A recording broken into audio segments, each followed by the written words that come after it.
Bank ജപ്തിയിൽ മനംനൊന്ത യുവാവ് ആത്മഹത്യ ചെയ്തു. തൃശൂർ കാഞ്ഞാണി സ്വദേശി വിഷ്ണുവാണ് ആത്മഹത്യ ചെയ്തത്. സ്വകാര്യ ബാങ്കിൽ നിന്നും കുടുംബം വായ്പയെടുത്തിരുന്നു. വിവരങ്ങളുമായി എം മനോജ് ചേരുന്നു.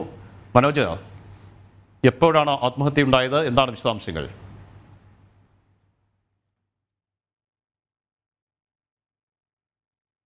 ബാങ്ക് ജപ്തിയിൽ മനംനൊന്ത യുവാവ് ആത്മഹത്യ ചെയ്തു. തൃശൂർ കാഞ്ഞാണി സ്വദേശി വിഷ്ണുവാണ് ആത്മഹത്യ ചെയ്തത്. സ്വകാര്യ ബാങ്കിൽ നിന്ന് കുടുംബം വായ്പയെടുത്തിരുന്നു.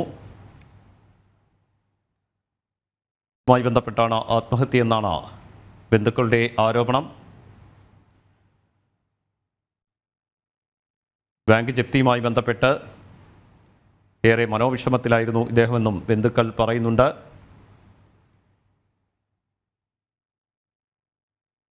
തൃശൂർ കാഞ്ഞാണി സ്വദേശി വിഷ്ണുവാണ് ആത്മഹത്യ ചെയ്തിരിക്കുന്നത്.